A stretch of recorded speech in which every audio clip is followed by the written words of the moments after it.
Online students once again good morning. बेटा हम आपका काफ़ी देर से यहाँ इंतज़ार कर रहे थे, पर पता पड़ा आपके पास अलग लिंक है, हमारे पास अलग लिंक है। अब हम एक ही लिंक पर हैं,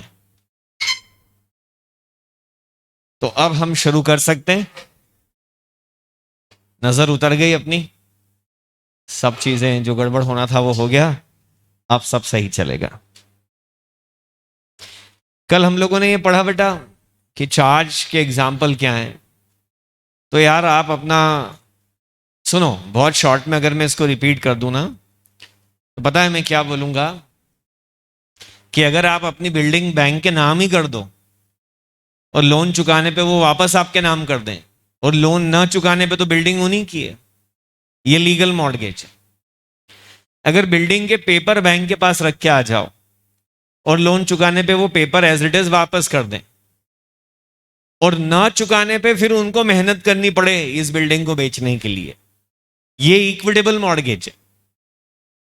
इसके लिए एक मॉर्गेज डीड एग्जीक्यूट करनी पड़ती है, नहीं तो पता कैसे चलेगा। अरे आप तो कल को बैंक को इल्जाम लगा दो कि साहब ये हमारे मकान के पेपर चोरी करके ले गए, तो एक मॉर्गेज डीड बनती है जिसमें लिखते हो कि मैं अपनी मर्जी से दे रहा हूं। हाइपोथिकेशन, अच्छा प्लेज तो बहुत ईजी है, पोजेशन दे दो सामने वाले को, मोस्टली ज्वेलरी में होता है ये। अब आप सोचो कि बिग बाजार को लोन चाहिए और वो अपना माल गिरवी रख दे गिरवी रख दे तो बेचेगा क्या। कल्याण ज्वेलर्स को लोन चाहिए और वो अपनी सारी ज्वेलरी पूरा शोरूम उठा करके गिरवी रख दे, फिर आप वहां ज्वेलरी खरीदने जाओ और भाई साहब ये पूरा खाली क्यों पड़ा है, बोले वो हमने बैंक में गिरवी रख दिया। उन केस में नहीं चलता है ये। पर्सनल लोन में चलता है कि अपना पर्सनल स्टफ गिरवी रख दो, तो उसके बिना अपना काम फिर भी चलता रहता है। दो चार शादियों के सीजन में ज्वेलरी नहीं पहनेंगे और क्या। लेकिन बिजनेस में कौन सा लोन चलता है? हाइपोथिकेशन, जिसमें पोजीशन भी अपना, ऑनरशिप भी अपनी, राइट टू सेल भी अपना। सर बैंक के पास क्या है? हमारी साइन की हुई हाइपोथिकेशन डीड कि देख मैंने लोन लिया है, अगर मैं चुकाने में डिफॉल्ट कर दूं तो तू मेरे गोडाउन पे ताला मार देना और माल बेच देना, ठीक है? चलो, सेक्शन बेटा इसका कोई भी नहीं है, क्योंकि ये कंपनीज एक्ट है ही नहीं जो हम पढ़ रहे हैं। ये आपका सामान्य ज्ञान बता रहा हूं मैं, शायद कॉन्ट्रैक्ट एक्ट में आता होगा, ये सब ट्रांसफर ऑफ प्रॉपर्टीज एक्ट में आता होगा। हमने अपना सामान्य ज्ञान बढ़ाया, अब आप सेक्शन पढ़ने में इंटरेस्टेड हैं, सर इसको नोट कर ले, तो भाई कल करा तो था, नहीं तो स्क्रीनशॉट मार ले। स्क्रीनशॉट की उल्टी गिनती शुरू होती है, 5 4 3 2 1 गो। सर चार्ज क्रिएट कर दिया हमने फाइनली। सर मैं कंपनी हूं, मैंने अपनी प्रॉपर्टी पर चार्ज क्रिएट करा। क्यों करा? शायद लोन लिया है तो मनी लेंडर के फेवर में चार्ज कर दिया होगा, या शायद गवर्नमेंट से कोई ब्रिज बनाने का, रोड बनाने का कॉन्ट्रैक्ट लिया होगा और गवर्नमेंट ने मांगा होगा आपसे कि भाई अर्नेस्ट मनी दे, सिक्योरिटी डिपॉजिट दे, कल को रोड खराब बनी, टाइम पे नहीं बनी तो आपने बोला पैसे तो नहीं है, मेरी प्रॉपर्टी पे चार्ज कर देता हूं। या आप कोई मशीन लीज पे ले आए होंगे और लेसर ने बोला होगा कि कुछ तो दे बदले में, कल को तू मशीन ले जा रहा और लीज रेंट चुकाना ही बंद कर दे। तो किसी को भी अश्योरेंस देना होता है ना, उस समय हम क्या कर सकते हैं? Charge credit. तुमको मेरे पर भरोसा, आप लोन लेने आए मेरे पास, मैंने बोला लोन तो मैं दूंगा, बट कभी आपने लोन नहीं चुकाया तो आप थोड़ा ऐसा सेंटी होके बोल रहे हो, क्या सर आपको मेरे ऊपर भरोसा नहीं है? मैंने प्रैक्टिकल होके जवाब दे दिया, हाँ नहीं है भरोसा। फिर सर चार्ज क्रिएट कर land, building, plant, machinery, jewellery, furniture, fixture, bonds, debenture, shares, कुछ तो होगा तेरे पास। चार्ज क्रिएट कर। कंपनीज एक्ट कहता है कि अगर चार्ज क्रिएट हुआ, चार्ज क्रिएट क्यों करेंगे, कब करेंगे, कैसे करेंगे, वो सब छोड़ो, बट अगर क्रिएट हुआ तो श्री श्री 1008 आरओसी महोदय को इस बात की जानकारी दी जाएगी। सर कैसे देंगे हम आरओसी को इस बात की इंटीमेशन? सिंपल है बेटा, रूल है इसके कुछ। मान लो 1 जनवरी को चार्ज क्रिएट हुआ कंपनी की प्रॉपर्टी पर, तो सेक्शन 77, कौन सा चैप्टर है? चैप्टर 6, कौन सा है? चैप्टर 6 है ना ये, नया चैप्टर। चैप्टर 5 छोटा सा था, वो खत्म हो गया। तो चैप्टर 6 सेक्शन 77 सब सेक्शन 1 कहता है, आर यू ए कंपनी? आपने बोला yes. Have you created charge on your property? आपने बोला yes. Then go and get it registered with ROC within 30 days of creation of charge. Charge create होने के 30 दिन के अंदर अंदर आरओसी के पास इसका रजिस्ट्रेशन करवा लीजिए। Last date to register with normal fees. Sir fees किस बात की? भाई साहब, आरओसी के पास जो भी डॉक्यूमेंट जमा करने जाओ ना, उसमें से कुछ भी मुफ्त में जमा नहीं होता है। वो सारे के सारे जो डॉक्यूमेंट्स हैं, बेटा आलोक आपका कैमरा ऑन है, उसको बंद कर लीजिए।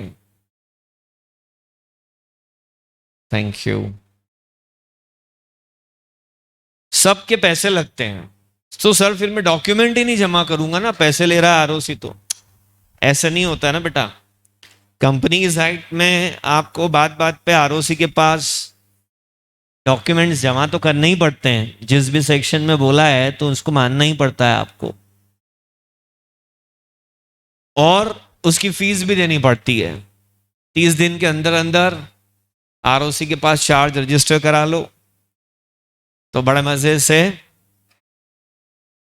नॉर्मल फीस में आपका काम हो जाएगा। 200 500 जितनी भी लगती है, तो बहुत ज़्यादा नहीं होती है, बट 500 1000 400 इस टाइप से होती है। ठीक है सर। तो कंपनी को ना पालना आसान नहीं है, समझ लो एक बात। अगर आपके पास 2 बिजनेस चॉइसेस हैं कि मैं प्रोप्राइटरशिप में काम कर लूं या मैं कंपनी बना लूं, तो कभी आपके पास कोई आ जाए कि भाई तुम सीए कर रहे हो, तो थोड़ा बताओ ना कि मैं कंपनी बना लूं क्या? आप बावरे, आपने बोला हाँ हाँ मैं भी कंपनी से पढ़ रहा हूँ, बहुत मजा आया, तुम बना लो कंपनी। अरे क्या मजा आया? तुमको मजा आया स्लाइड देख देख के, पर उसके पैसे लग जाएंगे। पहले तो कंपनी बनाने को कम से कम 20-25 हजार रुपए खर्च होते हैं, मिनिमम 20,000 रुपए मिनिमम। उसके बाद दूसरा, कंपनी को हर साल ऑडिट कराना कंपलसरी है, भले 1 रुपए का धंधा नहीं हो तो भी। तो गिरी से गिरी हालत में आपको 5,000 रुपए तो ऑडिट फीस देनी पड़ेगी, भले कुछ काम ना करो, और काम करोगे तो ऑडिट फीस बढ़ती चली जाएगी। ये बेयर मिनिमम बात कर रहा हूं, 5,000 रुपए ऑडिट फीस दो, 1,000 रुपए साल की, 2-2,500 रुपए साल की आरओसी की फाइलिंग फीस लग जाती।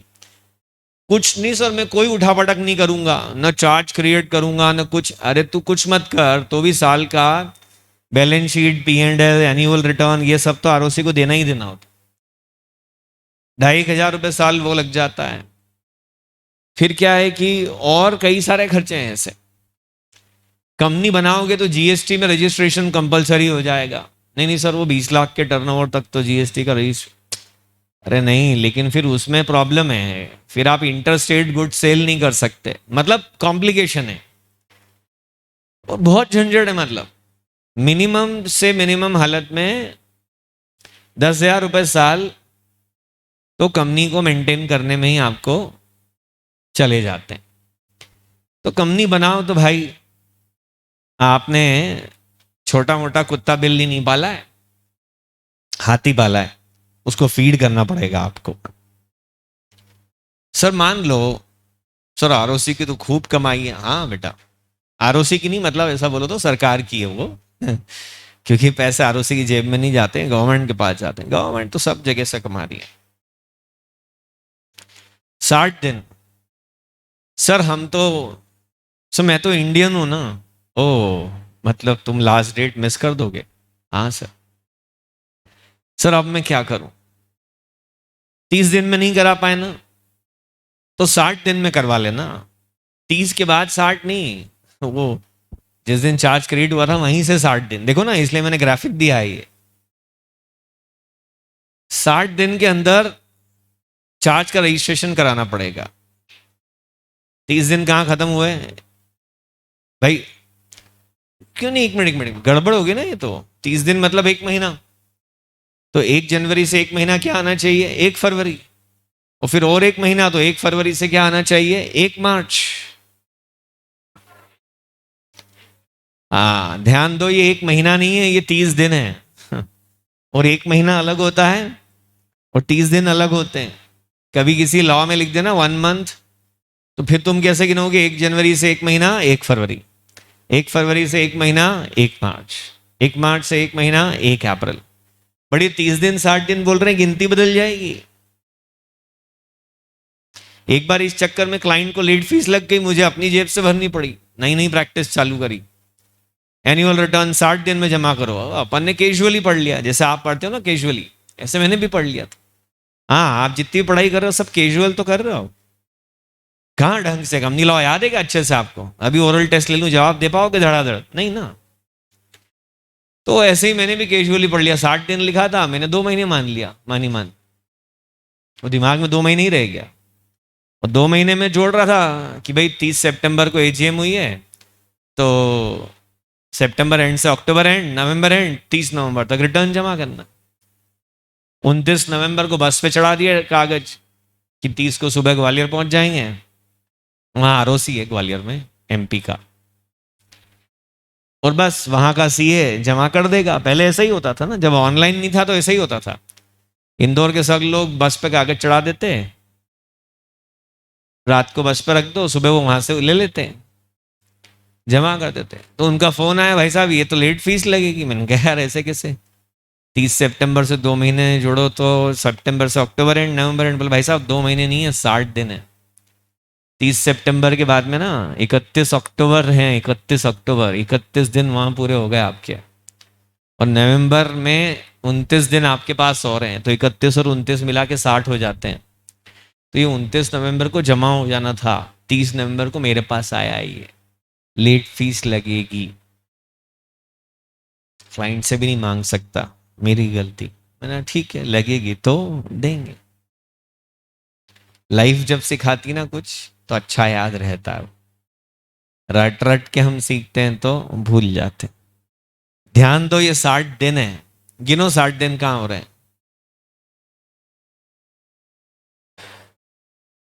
2 मार्च। अरे भाई 30 दिन तो जनवरी में, क्यों सर 31? अरे क्या यार, पहला दिन तो छोड़ोगे ना गिनती में, 1 तारीख को छोड़ दो, उसके बाद कितने दिन जनवरी में? 30। मान लो ये लीप ईयर नहीं है, मान लो ये लीप ईयर नहीं है, तो फिर 28 दिन फरवरी में। 30 और 28 कितने हो गए? 58। फिर 2 दिन और जोड़ लो, तो मार्च में करके कितने हो गए? 60। 2 दिन मार्च के। 2 मार्च तक लेट फीस के साथ रजिस्ट्रेशन करा लो। सब मैं तो ना कसम से ये भी भूल गया, मैं ऐसा ही हूं सर, लापरवाह।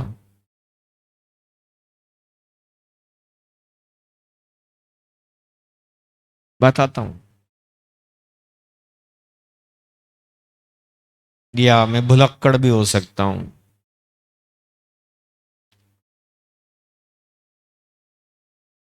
एक बार मैंने एक एग्जाम की बहुत पढ़ाई करी, इतनी पढ़ाई करी कि मैं पढ़ाई करने में यही भूल गया कि एग्जाम फॉर्म भी भरना है।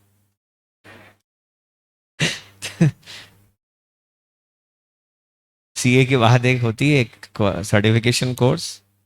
अब भूल भी क्या गया मुझे ठीक से, मुझे लगा कोई नोटिस वोटिस देंगे वही लोग, या वेबसाइट पे दिखाएंगे। मैं वेबसाइट पे देखता रहा, वेबसाइट में कहीं आया ही नहीं डेट। फिर लास्ट डे निकल जाने के एक दिन बाद मुझे पता चला। तुरंत ट्रेन पकड़ी, मैं दिल्ली गया। मैंने बोला अरे भाई साहब बहुत पढ़ाई करी यार, कर लो यार ये चीज। आईसीआई का ही सर्टिफिकेशन था वो। बोले नहीं हो पाएगा। फिर क्या, वापस आ गए।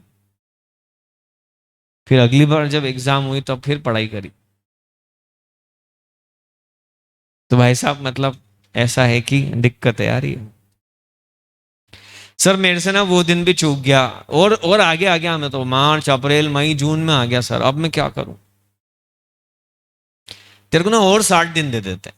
कितने दिन और? 60 के ऊपर 60 है अब की बार। पहले 0 to 30 थे, फिर 0 to 60 थे, अब 60 के बाद और 60 दे रहे हैं। तो 2 मार्च से 60 दिन गिन लो। मार्च में हो गए कितने दिन? 29। और अप्रैल में हो गए 30। और एक दिन हो गया मई में।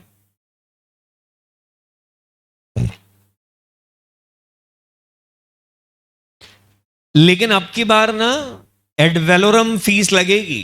कौन सी लगेगी बोल के बताओ? Ad valorem.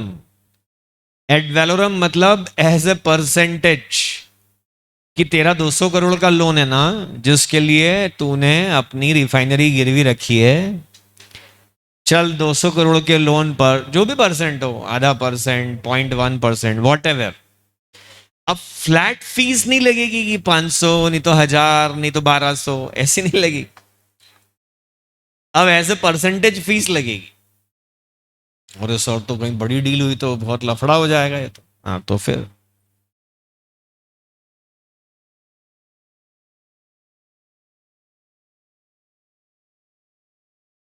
गलती करोगे तो भुगतनी पड़ेगी।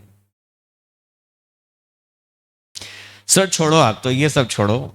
120 दिन निकाल दिए मैंने। मैंने ना अभी भी चार्ज का रजिस्ट्रेशन नहीं कराया। एक मई भी निकल गया।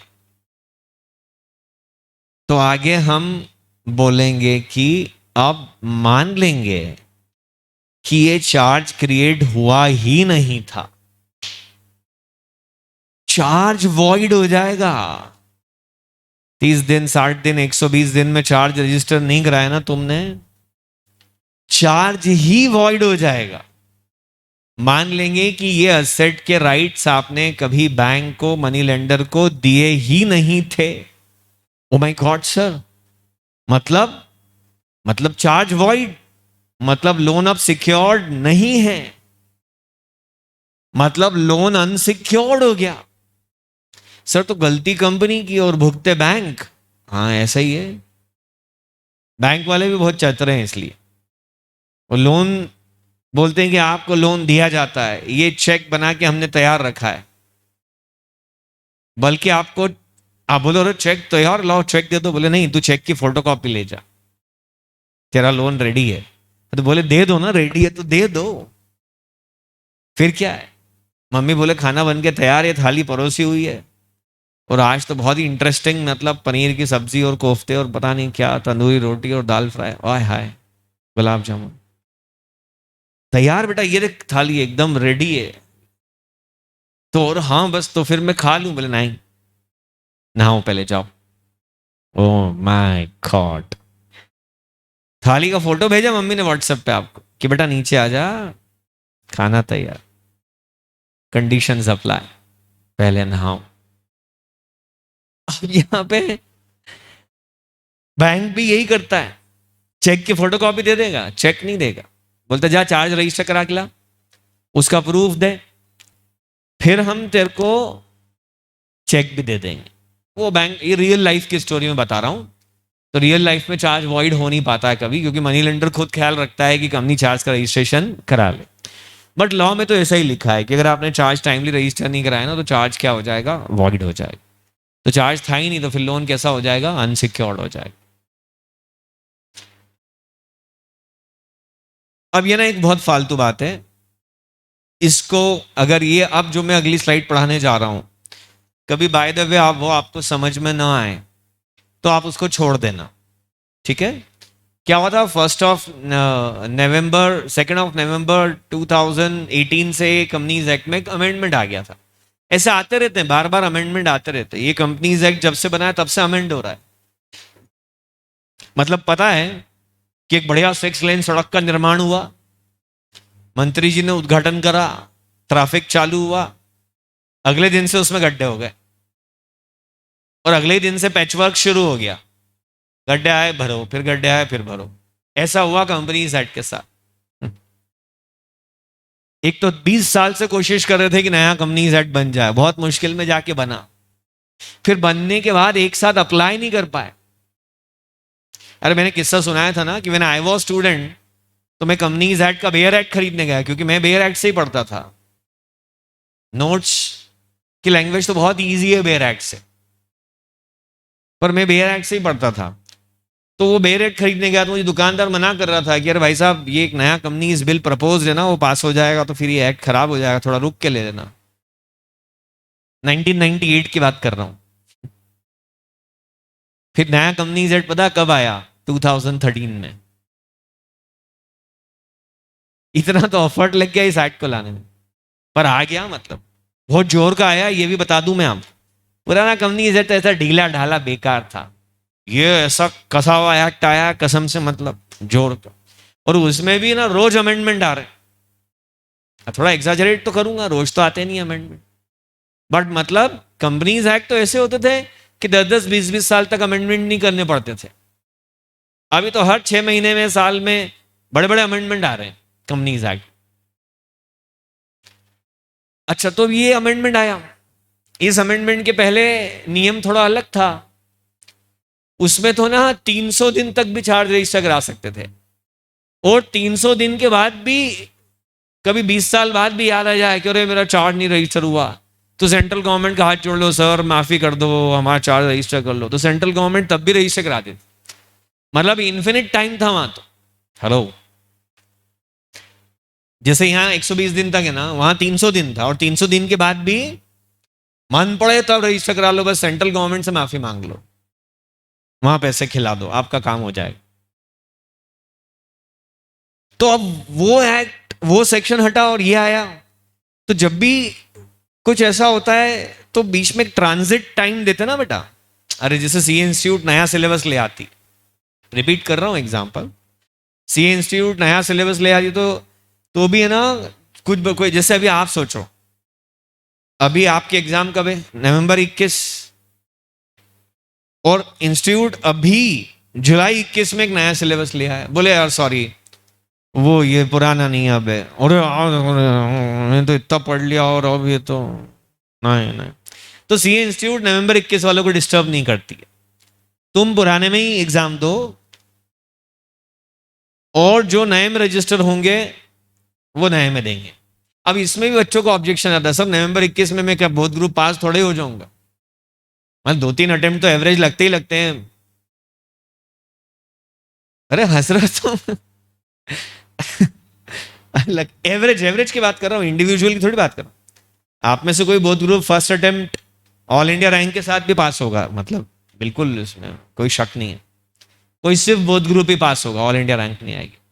कोई सिंगल ग्रुप ही पास होगा, कोई एक भी ग्रुप पास नहीं होगा, किसी को 3 4 अटेम्प्ट भी लग जाएंगे।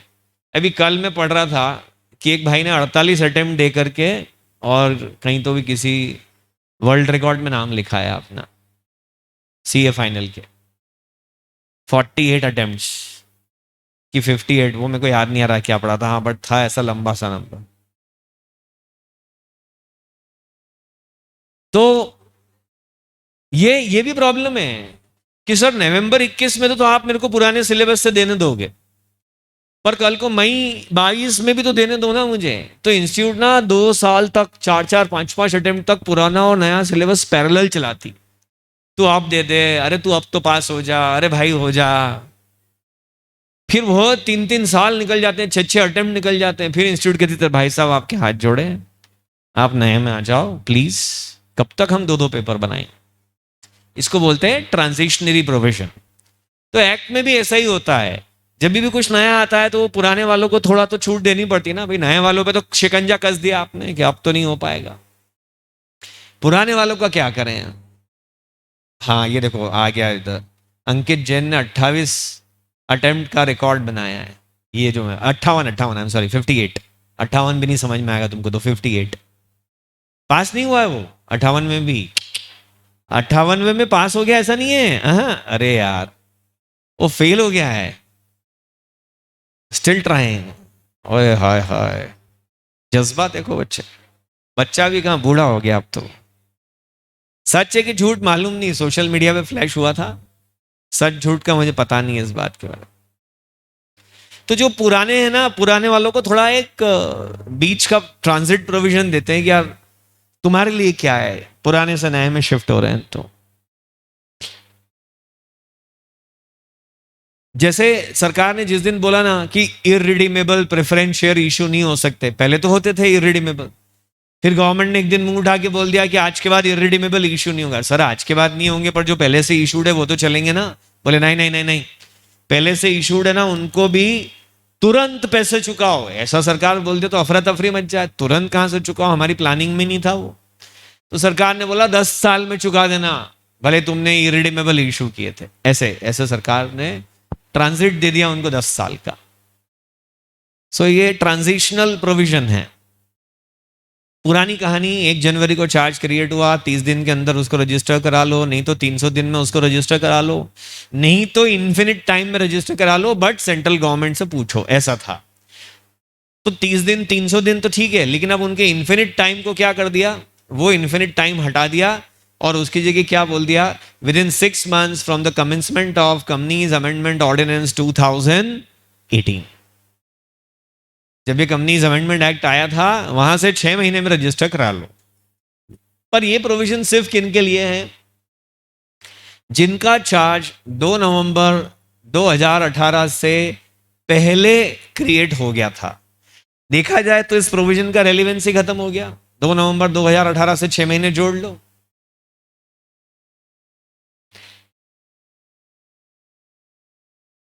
या 300 दिन जोड़ लो, चलो सर हमारा तो 2 ही नवंबर को हुआ था तो 300 दिन तो हमको है ही है। नहीं नहीं सर हमने तो 2016 में ही चार्ज क्रिएट कर लिया था, तो हमको तब तो इन्फिनिट टाइम था। नहीं नहीं तुम्हारा इन्फिनिट टाइम खत्म, आप 6 महीने में रजिस्टर कर लो। और जो 2 नवंबर 2018 के पहले 1 नवंबर 2018 को रजिस्टर हुए थे, charge I am sorry charge create हुए थे, उनको 30 दिन और 300 दिन फुल स्टॉप, उसके आगे फिर उनको नहीं है। तो 300 दिन या 6 महीने विच एवर इज लेटर, वहां तक आपको चार्ज रजिस्टर करना है। क्या 300 दिन निकल गए इस कट ऑफ डेट से? अरे 18 से हम 19, 20, 21 में आ गए अब। 300 क्या 365 पे फिर एक और 365 और उसके बाद फिर और निकल गए। तो सर आज की तारीख में तो इस प्रोविजन का कोई रेलिवेंस ही नहीं है। हाँ नहीं है बेटा। सर तो पढ़ा क्यों रहे हो, छोड़ देता तो तुम जरूर पूछते, इसलिए पढ़ा दिया। सिलेबस में है ये, ऐतिहासिक महत्व की दृष्टि से।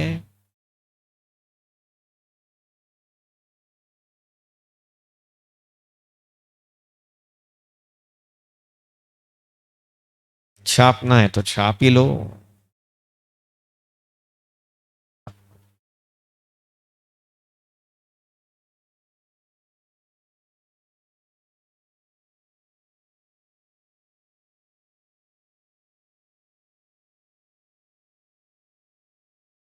नहीं नहीं सुमित, एग्जाम में तो पूछ सकते हैं ना, वो चांसेस बहुत कम है कि एग्जाम में वो ये पूछेंगे, बट पूछने का राइट है उनको।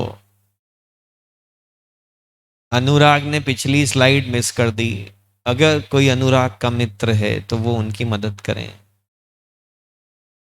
सर मेरा कोई मित्र नहीं है। तो ऑनलाइन ढूंढो ना, दोस्त बनाइए वेबसाइट कोई।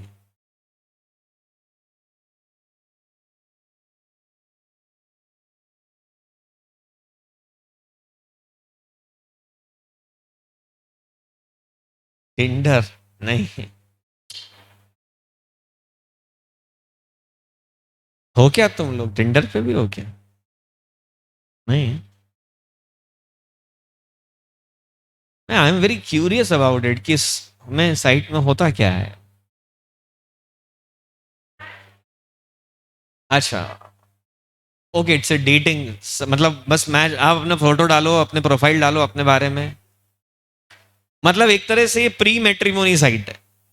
इस मैट्रिमोनी साइट में ऐसा ही कुछ ना, जैसे मैट्रिमोनी साइट में बायोडाटा डाल दो तो सीधा रिश्ता ही आ जाता है। इसमें उसके पहले की प्रोसेस। अच्छा अच्छा अच्छा। सर आप भी ट्राई करना। अरे बेटा, मैं क्या करूं यार। नहीं मतलब I am just curious about it. I don't want to use it, but curiosity है ना, पता तो होना चाहिए। डबल टैप करो तो लाइक हो जाएगा। अच्छा,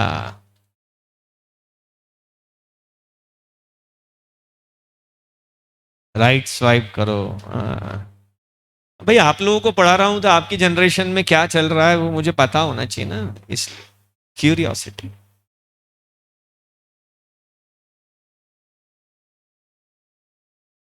डाउनलोड करके चेक ही कर लो एक बार।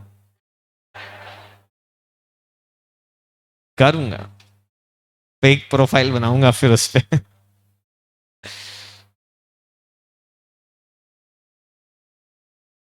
77 ही चल रहा है अभी भी, लेकिन आप सबसेक्शन 2 से लेके 4 तक। ROC to issue certificate of registration to company and charge holder. अच्छा, जब आप आरओसी में डॉक्यूमेंट दे दोगे, अभी तक तो हमने मिस कर दिया तो क्या था, लेकिन ऐसा भी तो हो सकता है कि आपने टाइम पे चार्ज रजिस्टर करा लिया। तो जब मैं आरओसी को डॉक्यूमेंट दूंगा तो आरओसी करेगा क्या, उसका नाम है रजिस्ट्रार वो अपने रजिस्टर में लिख लेगा कि फला कंपनी ने फला व्यक्ति के फेवर में फला प्रॉपर्टी चार्ज करिए। 3 फला आ गए इसमें। चार्ज किसने क्रिएट करा, किसके फेवर में क्रिएट करा। एबीसी कंस्ट्रक्शन प्राइवेट लिमिटेड ने चार्ज क्रिएट करा आईसीआईसीआई बैंक के पक्ष में, और अपनी फैक्ट्री बिल्डिंग उनके फेवर में इक्विटेबल मॉर्गेज करी है। ऐसा सर्टिफिकेट भी बनाएगा आरओसी, अपने रजिस्टर में तो लिख लेगा, साथ में 2 सर्टिफिकेट बनाएगा, 2 कॉपी में 1 सर्टिफिकेट बनाएगा। एक कंपनी को भेज देगा, ले तेरा चार्ज रजिस्टर्ड। एक मनी लेंडर को जिसके फेवर में चार्ज क्रिएट हुआ उसको भी भेज देगा।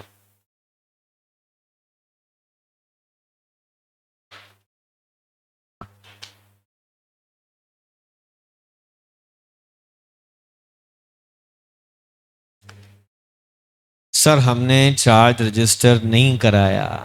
जान नहीं कराऊंगा, क्या कर लेगा भैंस की टांग। जा, नहीं कराया रजिस्टर, कुछ नहीं। If not registered, liquidator will ignore it. मतलब लिक्विडेटर मानेगा कि चार्ज है ही नहीं। मतलब चार्ज वॉइड हो जाएगा, वॉइड हो जाएगा, जीरो हो जाएगा, तो उस चार्ज को कोई देखेगा ही नहीं।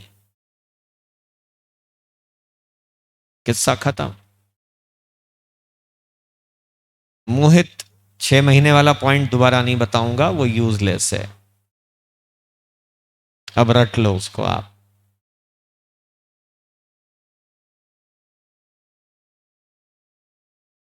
समझना, लोन वॉइड नहीं हुआ है। 2 घटनाएं हुई। एक तो मैं बार बार बैंक बोल रहा हूं, पर बैंक की जगह कोई भी हो सकता है। 2 घटना हुई। एक तो बैंक ने आपको लोन दिया, आपने बैंक को चार्ज दिया, तो चार्ज वॉइड हो गया।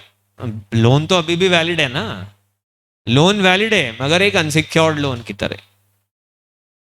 और चार्ज क्या हो चुका है, वॉइड। पर ये चार्ज किसके अगेंस्ट, बहुत इंपॉर्टेंट बात बोल रहा हूं, फोकस चाहिए मुझे सबका। Charge is void against liquidator only. मतलब कल को ये कंपनी लिक्विडेशन में चली जाए तो लिक्विडेटर सारी प्रॉपर्टी अपने कब्जे में लेने की कोशिश करेगा। तो आईसीआईसीआई बैंक क्या बोलेगा, भाई साहब 1 मिनट, सारी प्रॉपर्टी आप लो और बेचो, पर ये जो बिल्डिंग है ना, ये बिल्डिंग पे हमारे फेवर में चार्ज है, तो इसको हम ले लेते हैं और इसको हम बेच देते हैं और इससे हम अपना लोन चुका लेते हैं, और अगर कुछ सरप्लस बच गया तो आपको दे देंगे। अगर कोई डेफिशिएंसी रह गई तो हम आपके यहाँ लाइन में लग जाएंगे अनसिक्योर्ड की तरह से। समझ रहे हो आप मेरी बात? लेकिन लिक्विडेटर बोलेगा एक मिनट एक मिनट, क्या कह रहे हो आप? इस बिल्डिंग पे आपका चार्ज है, आरओसी में चार्ज रजिस्टर्ड नहीं है। होगा चार्ज, मैं नहीं मानता, आई इग्नोर इट। तो आप लाइन में लग जाइए पूरे के पूरे अमाउंट के लिए अनसिक्योर्ड लोन की तरह से। समझे आप मेरी बात? Charge is void against liquidator but it is still valid against company, ऐसा कंपनी लॉ में लिखा है। किसके अगेंस्ट वॉइड है? लिक्विडेटर। किसके अगेंस्ट वैलिड है? कंपनी। चलो एक मिनट एक मिनट एक मिनट, कंपनी के अगेंस्ट वैलिड है मतलब मान लो कंपनी लिक्विडेशन में नहीं गई, अच्छी खासी चल रही है चल रही है चल रही है चल रही है, और एक दिन लोन चुकाने में डिफॉल्ट कर दे और बैंक आ जाए सिर पे, लिक्विडेटर तो है ही नहीं, बैंक आ जाए कंपनी के सिर पे कि तुमने डिफॉल्ट करा, किस्त नहीं चुकाई, तो हम तुम्हारी बिल्डिंग बेच देंगे। तो कंपनी ये नहीं कह सकती तुम्हारा चार्ज वॉइड है। चार्ज तो क्या है? वैलिड है अगेंस्ट द कंपनी। मतलब चलती चलती कंपनी में बैंक अपना चार्ज एक्सरसाइज करना चाहे, प्रॉपर्टी बेच के पैसा वसूल करना चाहे तो बिल्कुल कर सकता है, even if it is not registered. But अगर लिक्विडेटर आके बैठ जाए तो फिर it is void against the liquidator.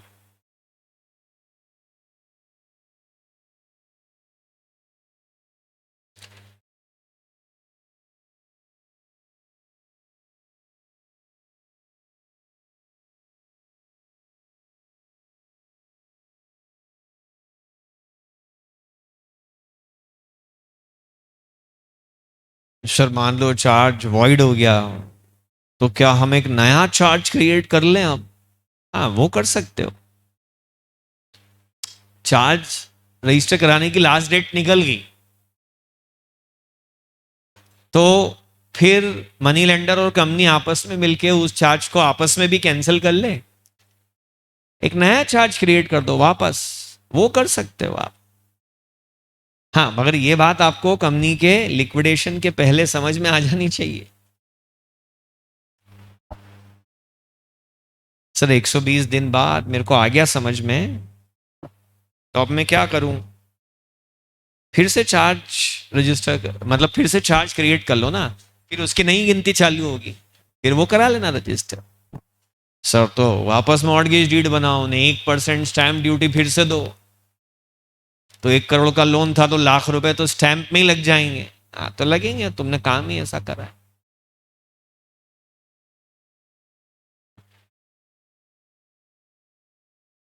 Shivansh को समझ में नहीं आया। शिवांश बेटा, आपने चार्ज क्रिएट करा, आरओसी के पास रजिस्टर नहीं कराया, उसकी कट ऑफ डेट निकल गई, उसके 1 साल बाद कंपनी ने लोन चुकाने में डिफॉल्ट कर दिया। अभी भी ये चार्ज वैलिड है, भले ही रजिस्टर नहीं हुआ था, क्योंकि कंपनी चल रही है और बैंक कंपनी से पैसे मांग लेगा, नहीं तो बिल्डिंग बेच के पैसे वसूल लेगा। बट अगर लिक्विडेटर अपॉइंट हो चुका है, कंपनी का लिक्विडेशन प्रोसेस चालू हो गया है, फिर बैंक बोले कि अब हम प्रॉपर्टी लेंगे और उसका चार्ज रजिस्टर नहीं है, तो चार्ज माना जाएगा वॉइड। सर मान लो चार्ज रजिस्टर्ड है और कंपनी लिक्विडेशन में चली जाए, तब चार्ज वैलिड है, फिर बैंक लिक्विडेटर को लाए अलग हट, ये मेरी प्रॉपर्टी है। शिवांश पाठक, समझ में आया?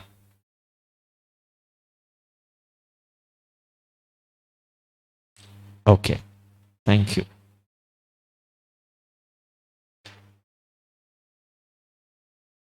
पहले मुझे इस बात पे आश्चर्य होता था कि एक प्रोविजन को मैंने या एक कंसेप्ट को मैंने 15 मिनट समझाया और एक बच्चा आके खड़ा हो गया, सर मेरे नहीं समझ में आया। तो मुझे पहले खुद पर डाउट हो जाता कि यार मैंने इतना खराब पढ़ा है। फिर मैंने उसको क्विकली 30 सेकंड में वही कंसेप्ट फिर एक्सप्लेन कर दिया, फिर बोलता बच्चा हाँ सर आ गया समझ। तो मैं बहुत आश्चर्य करता था कि जब मैंने इतनी कहानियां सुना सुना के 15 मिनट समझाया तब इस बच्चे को समझ नहीं आया। फिर मैंने एक बार 30 सेकंड में रिपीट कर दिया, इसको समझ में आ गया। काफी बाद, साल बाद मुझे ये बात रियलाइज हुई, क्योंकि जब मैं समझा रहा था तब वो बच्चा कहीं मिस कर गया था। यही था, आंखें खुली थी, कान में आवाज जा रही थी, पर अचानक बैठे बैठे खो गया था। फिर एकदम वो, अरे क्या बोल गए सर। अच्छा, ऐसे में क्या होता है, वो जो 25 सेकंड आपने मुझे बीच में मिस कर दिया ना, उसमें जरूरी नहीं मैंने कि कुछ इंपॉर्टेंट बोला हो, लेकिन अब आपकी साइकोलॉजी, अरे मैंने कुछ मिस कर दिया, आप मेरे को नहीं समझ में आएगा, और बस बस तो फिर समझ में आना एक्चुअली बंद हो जाता है। फिर जब मैं रिपीट करता हूं तो वो साइकोलॉजी ब्रेक होती, फिर बच्चे को समझ आ जाता है। इस साइकोलॉजी का शिकार ना हो, जहां आपका ध्यान मेरी तरफ वापस आ जाए, वहां से समझना शुरू कर दें। Law is such a beautiful subject, जिस मोमेंट आप पढ़ना शुरू कर दो वहीं से समझ में आ जाता है। यही फाइनेंशियल मैनेजमेंट होता तो मैं मना कर देता कि नहीं नहीं, अपनी कुछ नहीं हो पाएगा, वो एक के ऊपर एक कंसेप्ट बिल्ड होता चलता है उसमें। यहां ऐसा कुछ, जब जागो तब सवेरा, सभी नींद खुल के मैं लॉ पढ़ना शुरू करूं, हाँ अभी इसी वक्त सब समझ में आए। Section 77 applies to modification of charge and property bought subject to charge. Sir ये क्या है? हुआ क्या कि आप हो कल्याण ज्वेलर्स, आपके शोरूम में 10 करोड़ का माल भरा है, आप बैंक से जाके 7 करोड़ की सीसी लिमिट ले आए, कैश क्रेडिट लिमिट। 1 साल लिमिट सक्सेसफुली चली। अब बिजनेस बड़ा हो गया, अब आपके शोरूम में 20 करोड़ का माल होता है, पर आपने तो बैंक से क्या बात कर रखी है, शोरूम में जो भी माल हो सब पे हाइपोथिकेशन। अब शोरूम में माल डबल हो गया, पर लोन आज भी 7 करोड़ का ही चल रहा है। सुना आप मेरी बात?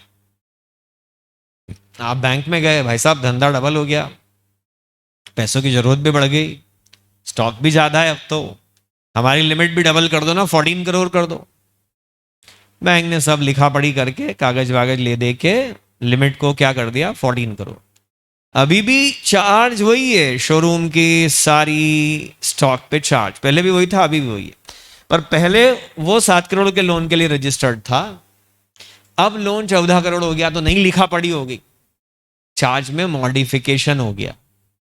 पुरानी हाइपोथिकेशन डीड में लिखा था this stock is hypothecated for a loan of 7 crore, नई डीड में लिखा होगा this stock is hypothecated for a loan of 14 crore.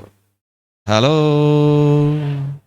Sir, वो हमने कर लिया आपस में, पर हम आरोसी अंकिल को नहीं जाके बता पाए। अंकिल जी, हम आपको नहीं बता पाए, तो भाई तुमने आपस आपस में कर लिया, उनको जाके नहीं बताया? बोले हाँ। तो जैसे चार्ज रजिस्टर नहीं करने पे वॉइड हो जाता ना लिक्विडेटर के अगेंस्ट, ऐसे मॉडिफिकेशन रजिस्टर नहीं करने पे मॉडिफिकेशन वॉइड हो जाएगा लिक्विडेटर के अगेंस्ट।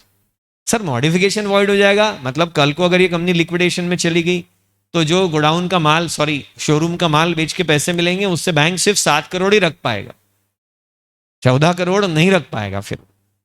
तो सर तो करना क्या है? तो भाई मॉडिफिकेशन पे भी वही सारे प्रोविजन लगते हैं जो ओरिजिनल क्रिएशन पे लगते हैं। ठीक है सर, समझ गया आपकी बात। अच्छा, क्या है, जैसे जो बच्चे मेरे सामने बैठे हैं सिर्फ उनसे बोल रहा हूं मैं ये वाली बात, कभी आपको ऐसा लगे पढ़ते पढ़ते कि सर बहुत नींद आ रही है, हो सकता है ना, आप इंसान हो, रोबोट तो हो नहीं, कल रात को ठीक से नींद नहीं आई, मे भी, उसमें क्या है, तो सुबह सुबह भी नींद आ सकती, नींद का कोई, मैंने देखा है नींद का कोई टाइम नहीं है, कभी भी आ जाती, और अगर मौका मिले तो उसी टाइम सो लेना चाहिए, नहीं तो फिर पूरा बचा हुआ 4-6 घंटे खराब हो जाते हैं, नींद को रोकने की कोशिश करो तो। मेरे सामने जो बच्चे बैठे हैं उनको किसी भी मोमेंट ऐसा लगे नींद आ रही है, put your head down, bench पे सिर रखो, सो जाओ, डोंट वरी यार, सर मेरे बारे में क्या सोचेंगे, डू यू थिंक कि आप इतने इंपॉर्टेंट हो कि मैं आपके बारे में सोचूं? यार क्यों अपने आप को इतना इंपॉर्टेंट मानते हो मेरे लिए?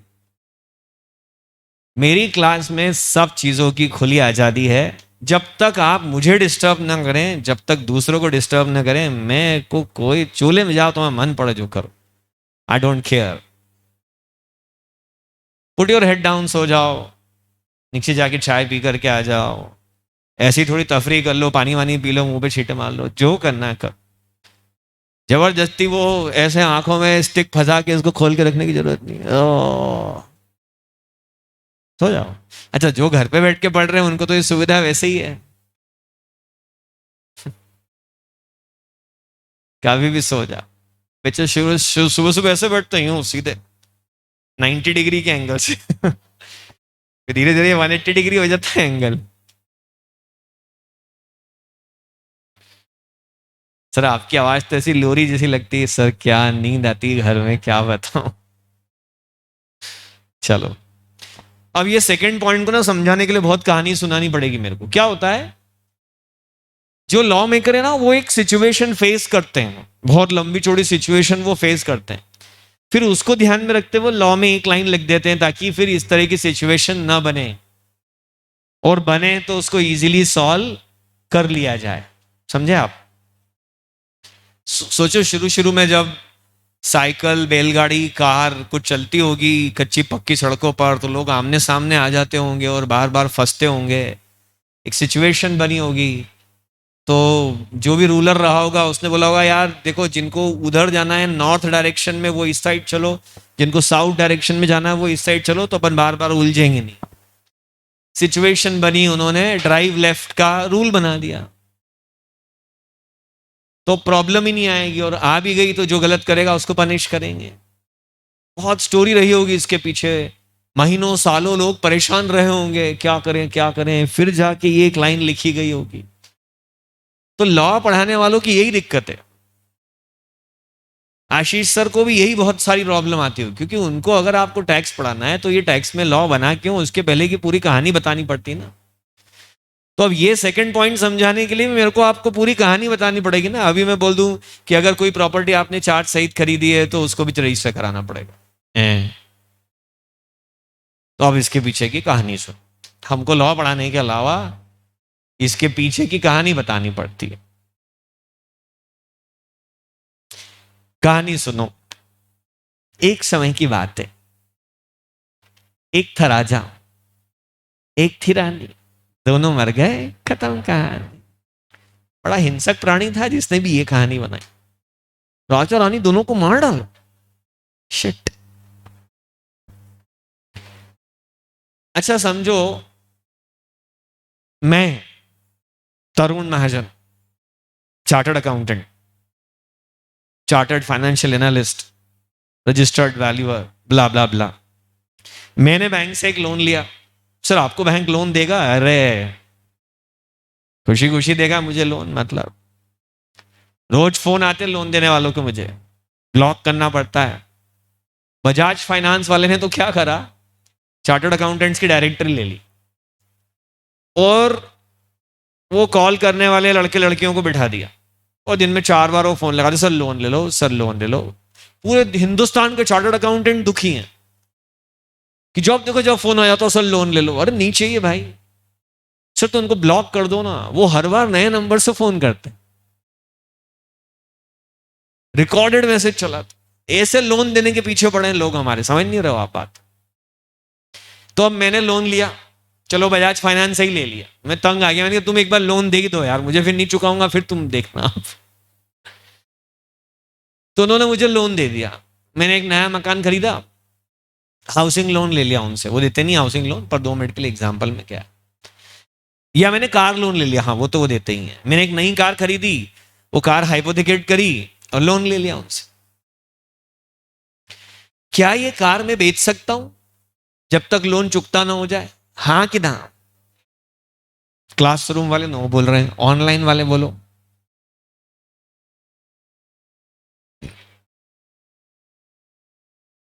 प्रैक्टिकली नो, प्रैक्टिकली नो, नहीं बेच सकता। अरे मैंने कार लोन चुकाने के 12 साल बाद बेची तो भी नहीं बेच पा रहा था मैं।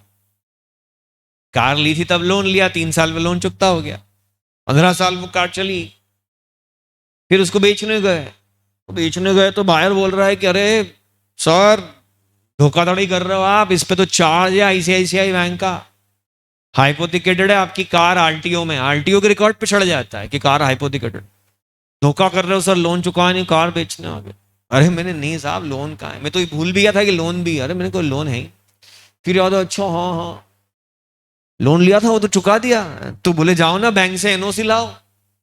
फिर गए बैंक में, पुराने रिकॉर्ड खुलवाए उनके बेचारों के, फिर उन्होंने एनओसी दी, फिर उस एनओसी को आरटीओ में रजिस्टर कराया, फिर वो आरटीओ के रिकॉर्ड पे हाइपोथिकेशन हटा, फिर बेच पाए। ऐसे थोड़ी बेच सकते आप प्रॉपर्टी जिस पे चार्ज हो, यूजुअली तो नहीं बेच सकते, बट आपस में कुछ अंडरस्टैंडिंग हो जाए तो बेच दो।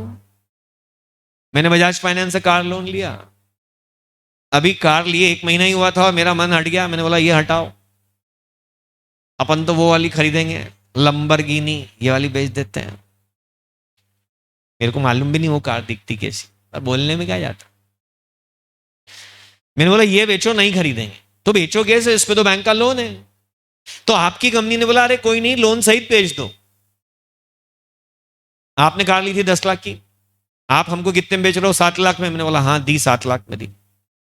इस पे लोन कितना बाकी है, मैंने बोला 4 लाख। तो सर 7 लाख की कार है, 4 लाख का लोन बाकी है, लोन हम चुका देंगे सर, हम आपको सिर्फ 3 लाख देंगे, लेकिन ध्यान रखना ये सही है ना डील, कि आपका घाटा हो गया। भाई मैं आपको 7 लाख में कार बेच रहा हूं, 4 का तो लोन चढ़ा है उस पर, 3 आप मुझे दे दो और 4 आप बजाज फाइनेंस को दे देना, और कार छुड़वा लेना।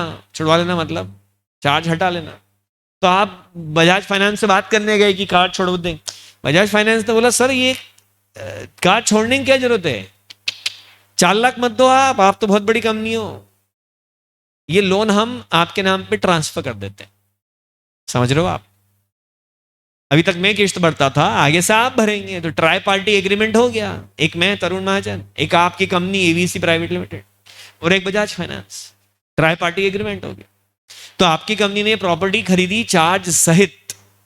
हेलो, अच्छा मान लो कि 3 महीने पहले ये चार्ज क्रिएट हुआ था, या 6 महीने पहले ये चार्ज क्रिएट हुआ था, और मान लो मैं इस चार्ज को रजिस्टर कराना भूल गया था, तो बताओ फिर क्या होगा।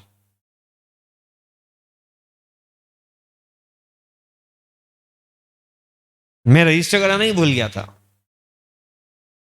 अब करा सकता हूं क्या, 6 महीने निकल गए।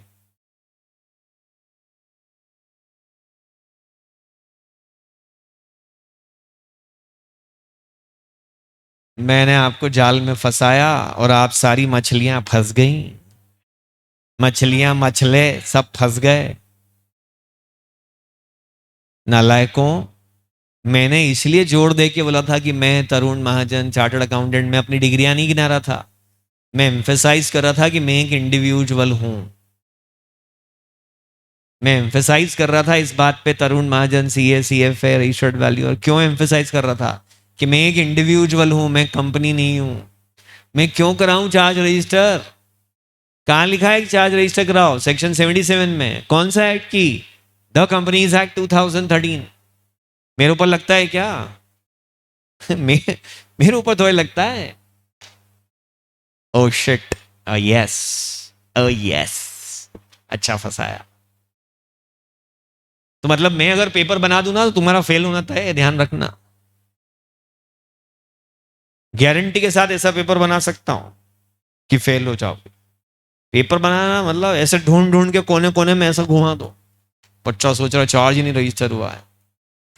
चलो मेरा तो चार्ज रजिस्टर्ड ही नहीं था, पर अब आप तो कंपनी हो ना, आपको तो चार्ज रजिस्टर कराना पड़ेगा 30 दिन में, जहां से चार्ज क्रिएट हुआ था। अरे चार्ज क्रिएट हुए 6 महीने निकल गए, अब कहां से 30 दिन लाओगे आप।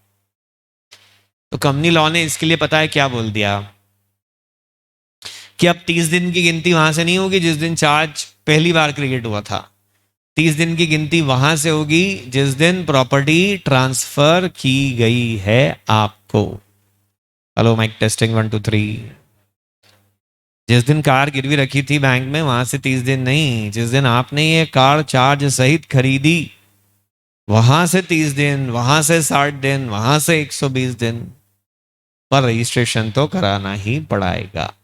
ओके।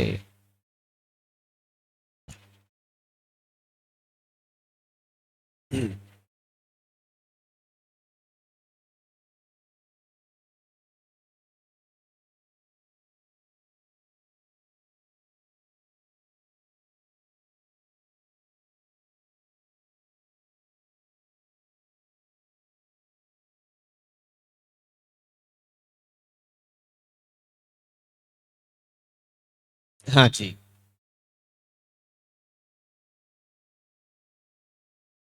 हाँ, नेक्स्ट।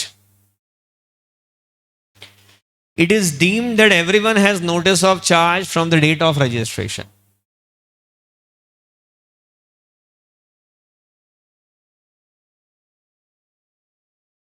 सर रजिस्ट्रेशन का क्या फायदा? वैसे डी चार्जी रिकवर कर सकता है एओन पैसा।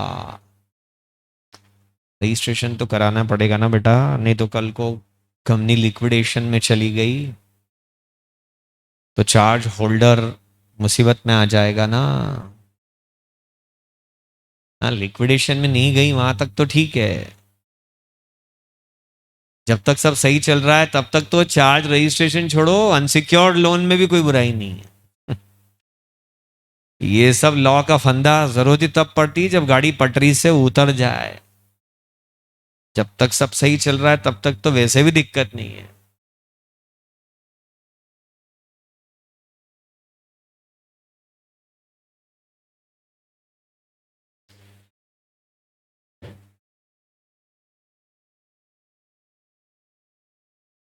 पता है ये जो लास्ट लाइन है इसका मतलब क्या है? कभी कोई कंपनी एक तो बैंक में प्रॉपर्टी पे चार्ज कर दे, उसके बाद उस प्रॉपर्टी को बेचने की कोशिश करे और आप फंस जाओ कंपनी के जाल में और आप वो प्रॉपर्टी खरीद लो। सुन रहे हो? कंपनी ने बैंक से लोन लिया, बिल्डिंग बैंक के फेवर में चार्ज कर दी, चार्ज रजिस्टर्ड भी है, पक्का काम हो गया एकदम मजबूत वाला, और फिर कंपनी ने बिल्डिंग आपको बेच दी और आप इतने लापरवाह कि आपने खरीद भी ली। फिर कल को लफड़ा हो जाए, कंपनी लिक्विडेशन में जाए या वॉट एवर, और लिक्विडेटर बोले मैं बेचूंगा बिल्डिंग, या बैंक बोले मैं बेचूंगा। आप बोलो लिक्विडेटर और बैंक तुम छोड़ो, ये बिल्डिंग मेरी है। लिक्विडेटर और बैंक आपस में कुछ चल रही उनकी कि मैं बेचूंगा मैं बेचूंगा। हाँ बोलो तुम दोनों छोड़ो, ये बिल्डिंग मेरी है, मेरी कंपनी की है ही नहीं। तुम कौन? बैंक ने क्या लिक्विडेटर? बैंक बोलेगा चल भाग तू यहां से, तेरी ऑनरशिप तो जीरो है क्योंकि तूने एक ऐसी प्रॉपर्टी खरीद ली जिसपे पहले ही चार्ज है, जिसपे इक्विटेबल मॉर्गेज क्रिएटेड है, तेरा तो हक बनता ही नहीं है। और सर मेरे को मालूम ही नहीं था सर। अरे मालवा में क्या बोलते, मालूम ही नहीं था सर, मैं मेरे को मालूम नहीं था सर, मैं क्या करूं सर, मेरा तो अच्छा टाइटल होएगा ना। नहीं नहीं बेटा, तुमको नहीं मालूम है, ये तुम्हारी प्रॉब्लम है। क्योंकि जब चार्ज आरओसी में रजिस्टर्ड है तो मान लेते हैं कि सारी दुनिया को पता चल गया कि ये प्रॉपर्टी पर चार्ज है। इसके बाद भी अगर तुम खरीद रहे हो चार्ज प्रॉपर्टी तो तुम गए काम से, तुम्हारा तो टाइटल जीरो है।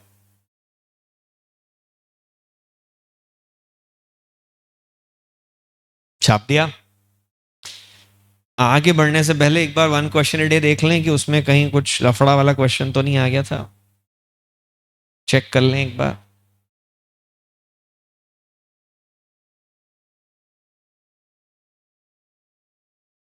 क्वेश्चन नंबर बेटा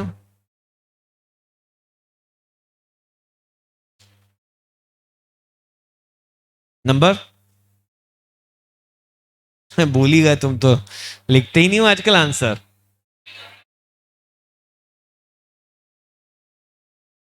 26 लपड़ दूंगा खींच के। 26 कहां से आ गया? 30 आ गया है, 32 बल्कि। आज 30 तक आ गए ना। जिन नालायकों ने 26 तक ही नहीं लिखा है अभी, उनको तो मैं घुमा घुमा के पटक पटक के मारूंगा मैं। 25 तक तो डिस्कस भी हो गया था, अब 26 ऑनवर्ड डिस्कस कर लेते हैं अपन, 26 से 30।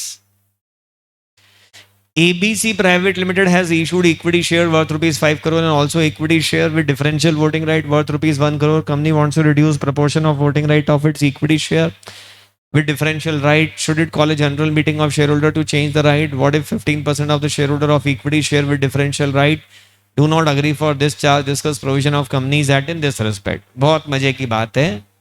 सेक्शन 48 पूरा का पूरा छाप दो सबसे पहले। अरे 25 मार्च से जो बच्चे आए हैं ना बेटा, वो इस डिस्कशन पे ध्यान न दें, वो 5 मिनट सुस्ता लें, 5 मिनट के बाद वापस आ जाना। कल तुम लोग थे ही नहीं, तुम 25 में से 15 ही लोग थे कल, नहीं तो मेरी इच्छा थी कल तुमको आधा घंटा एक्स्ट्रा दे के और थोड़े एक्स्ट्रा टर्म्स पढ़ा दूं, पर 25 में से 15 थे कल, नालायक कहीं के। हाँ सुनो, तो अब यहां पर सबसे पहले सेक्शन 48 छाप दो। उसके बाद इस केस में डिस्कस करो कि भाई साहब आप डीवीआर वालों के राइट चेंज कर रहे हो, that is change in right of class of share holder. उसके लिए या तो 3/4 मेजोरिटी की कंसेंट ले लो डीवीआर वालों की, या डीवीआर की क्लास मीटिंग बुला के उसमें स्पेशल रेजोल्यूशन पास कर लो। तो निष्कर्ष ये निकलता है कि कंपनी को जनरल मीटिंग नहीं बुलानी चाहिए, क्लास मीटिंग बुला के स्पेशल रेजोल्यूशन पास कर लो, या मीटिंग ही मत बुलाओ, 3/4 मेजोरिटी की रिटर्न कंसेंट ले लो, फुल स्टॉप। अगर उस क्लास की इशूड कैपिटल के 10% से ज्यादा लोग डिसेंटिंग हैं, 10% या ज्यादा लोग डिसेंटिंग हैं, लेकिन अप्लाई टू एनसीएलटी यहां तो 15% लोग डिसेंटिंग हैं, ये लोग एनसीएलटी को अप्लाई कर सकते हैं कि हमारे साथ इनजस्टिस हो रहा है, और एनसीएलटी फिर सुनवाई करके फैसला देगा। उस फैसले के खिलाफ आगे कोई अपील नहीं हो पाएगी, वो फैसला फाइनल होगा। प्रोविजन में क्या लिखना है? 48 डिस्कशन, यही मैंने बता दिया।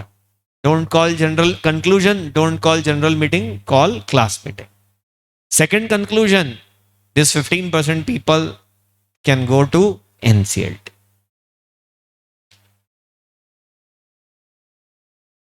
हाँ बेटा 3/4 सही है।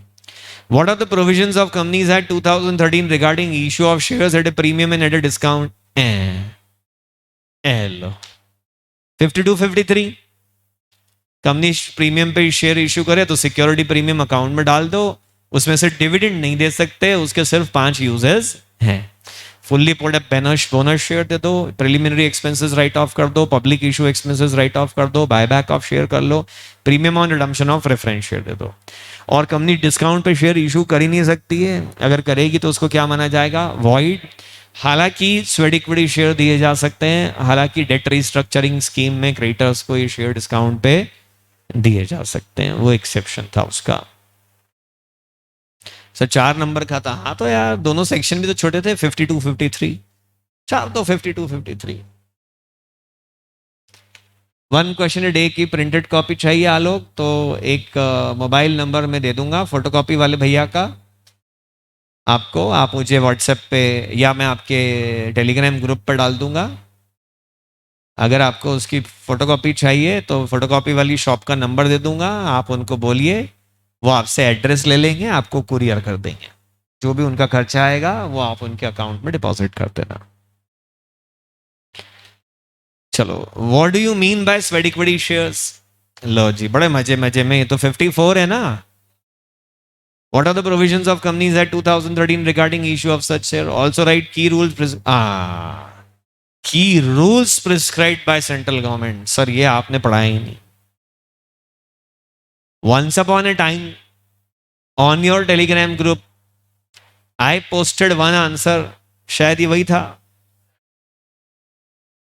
कि जब अपन क्वेश्चन 28 पर पहुंचेंगे तब तुम मुझसे पूछोगे कि सर स्वेट इक्विटी शेयर के रूल्स क्या हैं, तो मैंने आंसर एडवांस में पोस्ट कर दिया था। ये 28 का तो आंसर टेलीग्राम पे ऑलरेडी पोस्टेड है।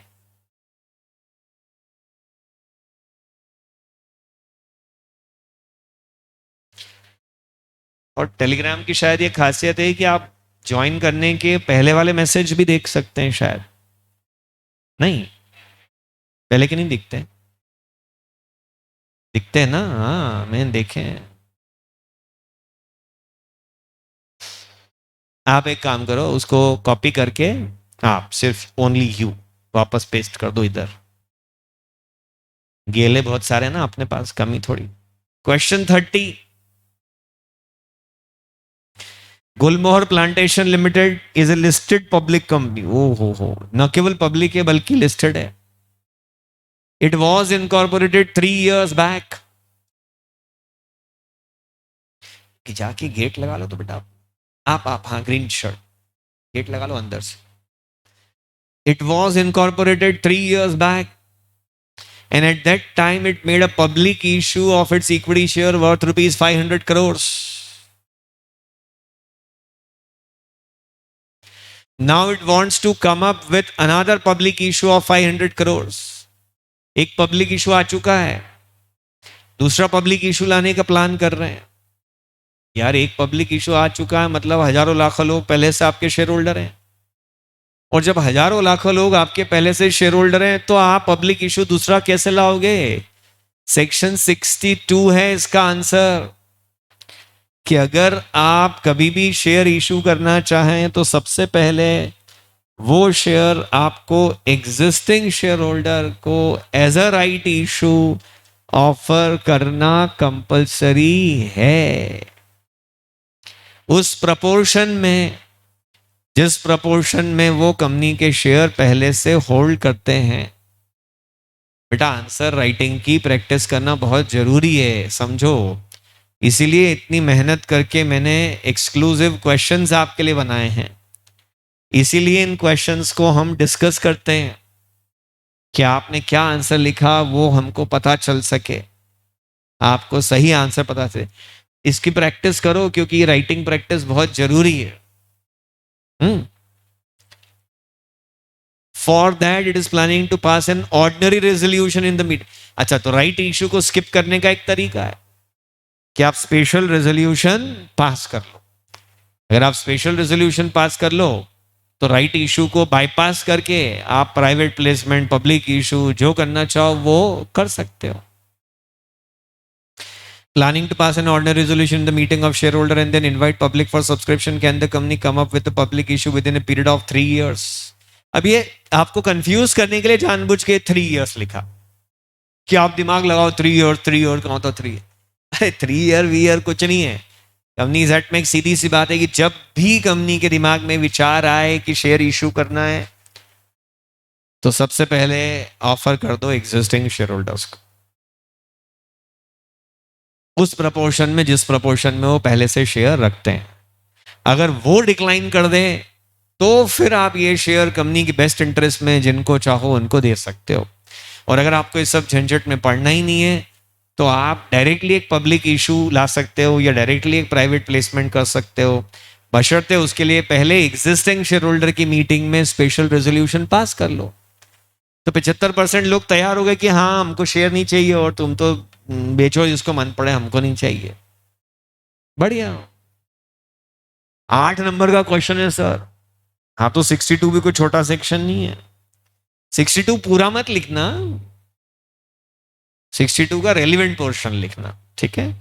सर कितना रेलिवेंट, वो तुम आंसर की लेंथ कंट्रोल कर लो अपने हिसाब से। 8 नंबर का है तो 1 नंबर के लिए मैक्सिमम कितनी लाइन लिखोगे? 5। तो 8 नंबर के लिए मैक्सिमम कितनी? 40, यानी तकरीबन 1.5 पौने 2 पेज, 1.5 पेज तो मान ही लो।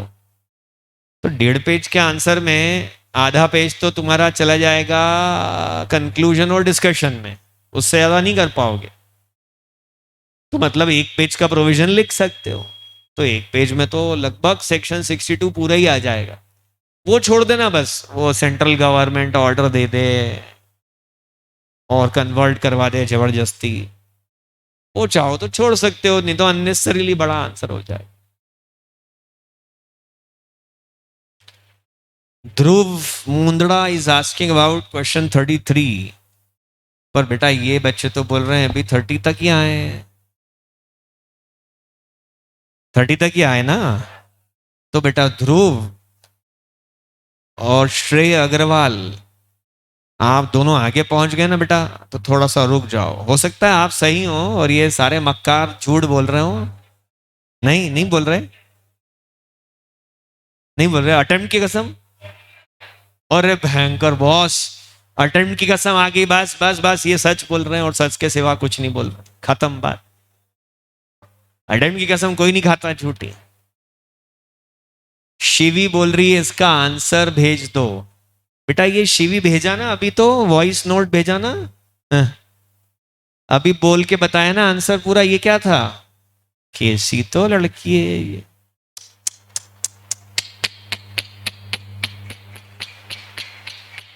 साथ में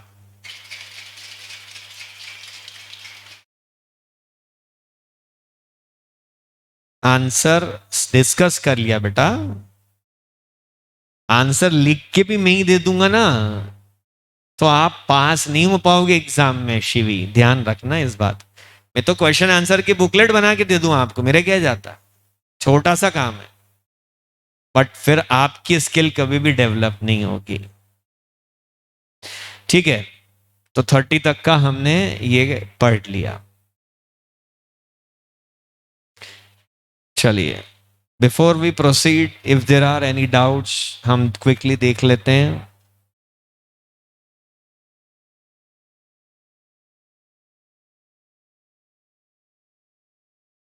बेटा आंसर्स आप लिखते रहिए, ये उम्मीद मत रखना कि मैं आंसर लिख के दूंगा आपको। कोई क्वेश्चन एक्स्ट्रा ऑर्डिनरीली डिफिकल्ट होता है तो फिर उसका आंसर मैं लिख दिया आपको, 2 आंसर दिए मैंने आपको ऐसे।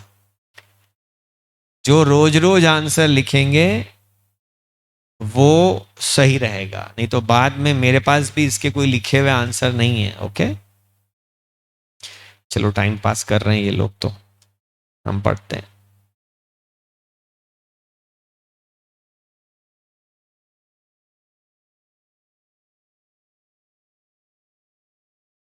Company fails to register charge in time. Sir time मतलब 30 दिन, बाद वाली तो लेट फीस है सब।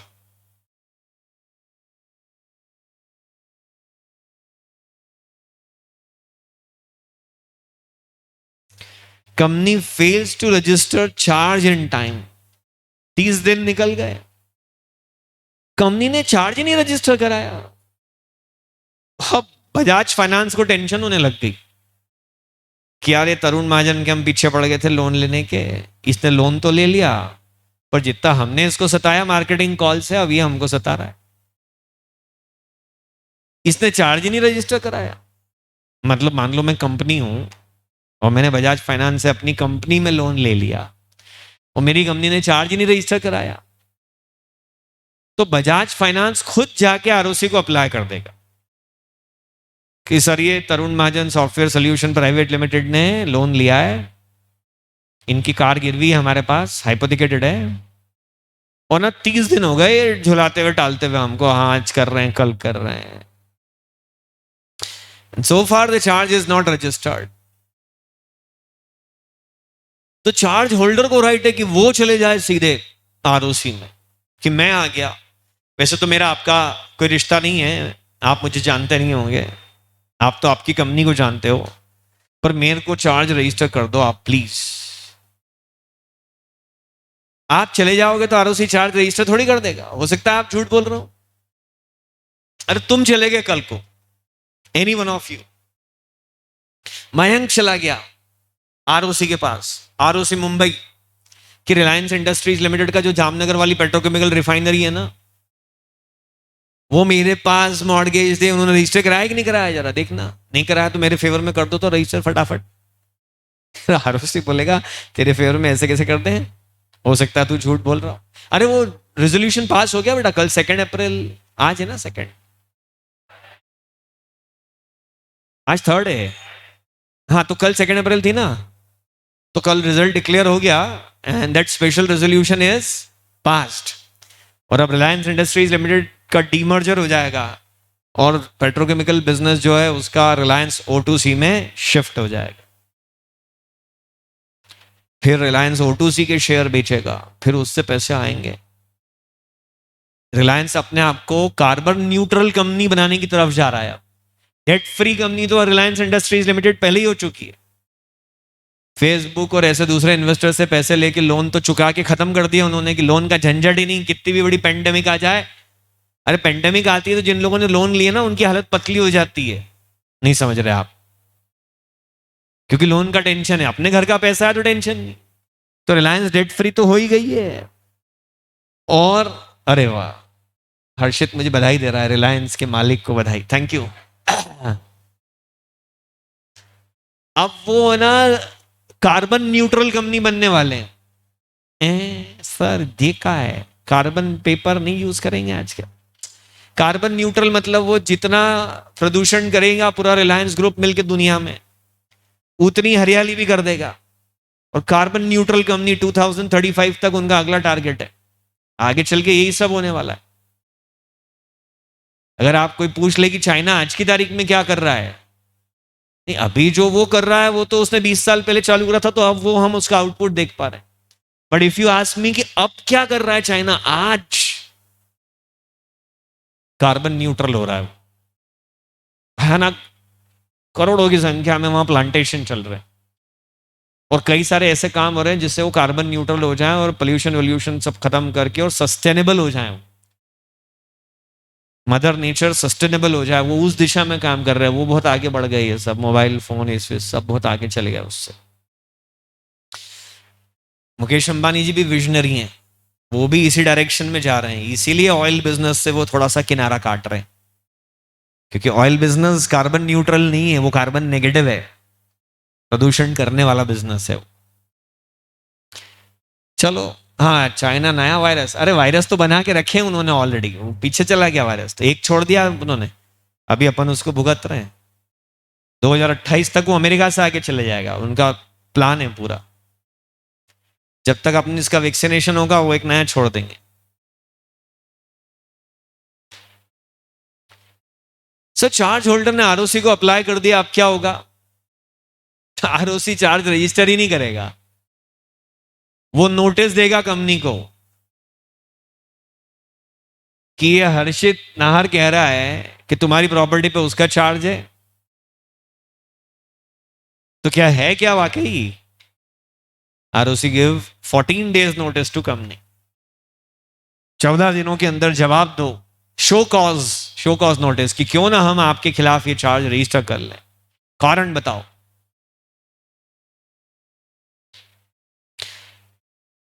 अगर कंपनी इन 14 दिनों में कोई कारण बताती नहीं आरओसी को, पलट के जवाब ही नहीं देती है, या फिर जो कारण बताया वो सफिशिएंट नहीं है,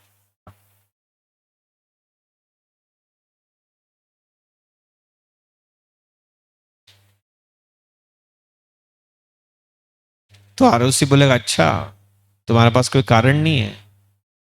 आरओसी नोटिस ही सब जगह, शो कॉज नोटिस, बेटा एक नोटिस का एक टाइप होता है, उसको बोलते हैं शो कॉज नोटिस, कारण बताओ सूचना, कारण बताओ क्यों ना ये चार्ज रजिस्टर कर लिया जाए। तुम कारण नहीं बताओगे, वो चार्ज रजिस्टर कर देंगे हर्षित के फेवर में। कंपनी कारण बता दे, क्योंकि हमने ये चार्ज कभी क्रिएट ही नहीं करा था, रजिस्टर कैसे करोगे? फिर आरओसी रजिस्टर नहीं करेगा।